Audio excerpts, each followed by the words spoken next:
But that wasn't the end of the story. Because remember, people are praying. I was a leader of the I need a word here. The rebellion at the shop. How's that? There was this group of Christians, like 2 or 3, and then there was this group of others. The others. You know the others, the partiers and the Cussa Blue Streak people, and we cashed our checks a lot together. But one day, I went to a friend of mine's house after work, which was a normal pattern. When we weren't cashing our checks, we would just go and smoke some marijuana. And I was sitting in a chair over here, and then there's a couch like right there, and AC/DC, Highway to Hell's playing on the radio, and we're just kicking back. We just got done rolling a big joint and smoking it, and Matt, remember Matt? He's there. And it sort of struck us, why is Matt there, right? I mean, what's he doing here? But all of a sudden, and I will say, freaked out. Matt freaked out. He backs up against the wall. And he says, I don't like it. If anybody does that in your living room, you usually go, what's going on? So he had our attention. He said, there's demons in here. So he still has our attention. Because people don't usually step up, go against the wall, and say, there's demons in here. So Mike, who owned the house, sat on the couch. Well, he was on the couch probably, and he was interested. Matt began to share with him a simple gospel presentation. And then the words that changed my life came out of Mike, not Matt, but Mike, who was an unbeliever, and he was as bad as the rest of us. He said these words. He said, it's like there's this line that I have to cross over. If I cross over that line, my life's going to be different. And God's going to have to be in charge. I'm going to have to listen to what God says. And he said, I don't want that. Remember, I'm over here in the chair trying to ignore what's happening on the couch.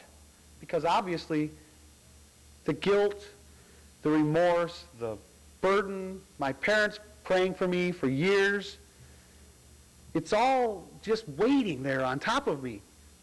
And I heard that. Line you have to cross over. Line you have to cross over. It just kept rolling in my head. I couldn't get rid of it. Got on my Harley, rode home. It's in the morning again. Got home, picked up my Bible. And I went into the Bible and I said, what do I know about the Bible? Well, remember back in jail, I had done a study in Romans. And I knew John, so I probably was still kind of rebelling there. And I went to John and I read 5 chapters in the book of John. And I just read through it. And inside I was crying out. Now I know that now because I look back. You know how hindsight is 20/20. When you're looking back, you always see things the way they are. So I read the 5 chapters in John, and then I just couldn't resist Romans. So I went over to Romans, and I read 6 chapters in Romans. And nothing really sensational happened. I said, help. I can't take it anymore. I don't like who I am. I don't want to be this person. And I fell asleep. Well, I don't know how long I slept, but it was long enough. Because I woke up a new person. And that was the day that all of the stuff in here made sense. This Bible. That was the day when the memory work I did in school and in Sunday school and the things at the jail, the light, it all came together. One big plus. And I went, I get it. You know, it's like you draw the line. Remember those math problems? Oh, I hated that. Algebra, you know what I'm talking about? All of a sudden, something clicks and you understand how algebra works. It never happened with me. I know that's got to be how it is. But that's what happened to me. And I know that today to be the fact that God heard my cry. It says in the book of Romans that the Spirit makes intercession. In other words, God, in His Spirit, cries out to us and cries out to God at the same time. It says our inner man, the Spirit of God, makes intercession to the Father on our behalf in groanings that cannot be uttered. It says that even though you don't know what to say, and that's why I resist sometimes when we always tell you what to say. Because sometimes God wants you to figure out what to say. And help is a good place to start. Because God wants to help. So you heard my story there. Now, obviously, the crisis has come. I went into work that night. And remember, I'm leader of the opposition to a certain degree. And I told them, by the grace of God, the power of God was on my life. I said, I'm different. I'm saved. I know Jesus. I didn't use those words, obviously. I know those words now. I said, I met God. People around me are looking. You know, it's like that thing with Mike in the room. Demons are in here, you know. They look at me and they go, oh, boy. Maybe this will go away. Didn't go away. Things changed at the shop. Because I found out 2 weeks previous, well, in fact, this was part of the story because a friend of mine, good friend of mine, named Joey, he had given his life to Christ. And I remember something that I said to him. He told me I'm a Christian now. We used to party together. And I said, well, then I guess you don't need me anymore.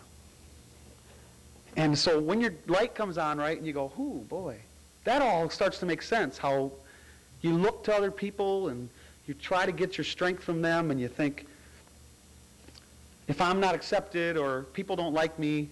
So that was a big blow probably for God to make on Satan's grip over me. Because I had to deal with that. You don't need me anymore. And that was exactly right. He didn't need me anymore. He had something much better to gather his strength from and to get his self-worth from, to find out his reason to be besides me telling him.